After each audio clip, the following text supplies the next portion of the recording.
দিল্লির বাসে মেডিকেল কলেজের ছাত্রীকে গণধর্ষণের ঘটনার পর প্রতিবাদে যখন সমগ্র দেশ উত্তাল, যাকে দেখে এ রাজ্যে বাম নেতারা নারী নির্যাতনের পাপ মোচন করতে চাইছে, ঠিক তখনই রাজধানী আগরতলার সন্নিকটে বিশালগড়ের লাল সিং মুড়ার ডিয়ার ক্যাম্প সংলগ্ন সুতার মুড়ার এক যুবতী গৃহবধূকে প্রকাশ্য রাস্তায় বিবস্ত্র করে ব্যাপক প্রহার করল তার স্বামী ও কতিপয় দুষ্কৃতী। দিল্লি পুলিশের মতোই রাজ্য পুলিশও অধিকাংশ দুষ্কৃতীদের গ্রেপ্তার করতে সমর্থ হলেও দিল্লির গণধর্ষণের ঘটনায় যেভাবে দল মতের ঊর্ধ্বে উঠে সমগ্র দেশ গণধিক্কারে সামিল হয়েছে, বিশালগড়ের ঘটনায় রাজ্যের বুদ্ধিজীবী সহ সুশীল সমাজ শুধুমাত্র বেঘরেই নয়, আচ্ছন্ন রয়েছে শীত ঘুমে। হয়তোবা আগামী দু একদিনের মধ্যে রাজনীতিবিদ ও একাংশের বার্তাজীবীরা ঘটনার রাজনৈতিক রং চড়াতে ব্যস্ত হয়ে পড়বেন, আর তারই ফাঁকে নিজেকে নিরপরাধ প্রমাণ করায় ব্যস্ত হয়ে খুঁজে নেবে নারী নির্যাতনকারী পাষণ্ডরা। আর এভাবে ত্রিপুরাতে নারী ধর্ষণ, শ্লীলতাহানি, এমনকি প্রকাশ্যে বিবস্ত্র করে নির্যাতন চালানোর ঘটনা বেড়েই চলেছে।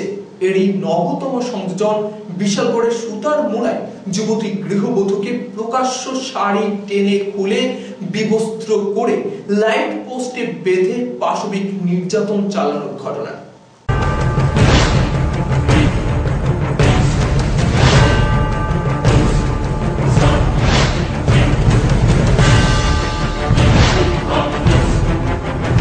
প্রকাশ্যে যুবতী গৃহবধূর শাড়ি টেনে খুলে বিবস্ত্র করে লাইট পোস্টে বেঁধে পাশবিক নির্যাতন চালানোর এই ঘটনাটি পশ্চিম ভারত কিংবা উত্তর ভারতের কোনো এক গণ্ডগ্রামের ঘটনা নয়। প্রগতিশীল রাজ্যের রাজধানী আগরতলা থেকে মাত্র 15-20 কিলোমিটার দূরে বিশালগড়ের সুতার মুড়ার রাঙাপানিয়া গ্রামের ঘটনা। দিল্লির রাজপথে বাসের ভেতরে এক মেডিকেল কলেজের ছাত্রীকে গণধর্ষণের ঘটনার পর সমগ্র দেশের সাথে ত্রিপুরা রাজ্যের বুদ্ধিজীবীরা সরব না হলেও রাজনৈতিক মহল প্রতিবাদে তৎপর হয়ে উঠেছিল।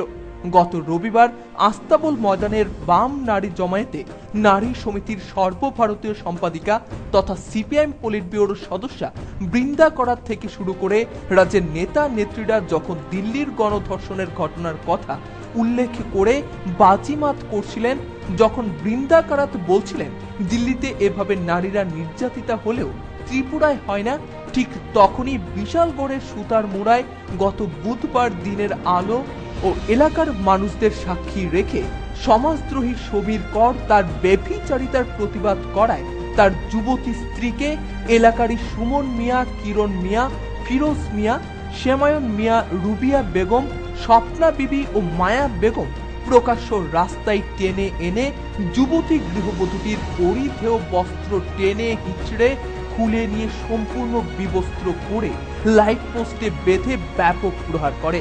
যুবতী গৃহবধূকে রক্ষা করতে সেদিন এলাকার কোনো অভিভাবক কিংবা শুভবুদ্ধি সম্পন্ন মানুষ এগিয়ে আসেনি। কাছে লাল সিং মুড়ার ডিয়ার ক্যাম্প, সেখান থেকেও জওয়ানরা এসে রক্ষা করেনি অসহায় যুবতী গৃহবধূকে। শেষ পর্যন্ত নির্যাতিতা গৃহবধূটি বিশালগড় থানায় এসে আশ্রয় নিলে বিশালগড় থানার পুলিশ শুক্রবার ভোর রাতে সুতার মুড়া এলাকায় হানা দিয়ে 7 জনকে গ্রেপ্তার করে। বেভিচারী স্বামী সমীর কর পালিয়ে যেতে সক্ষম হয়।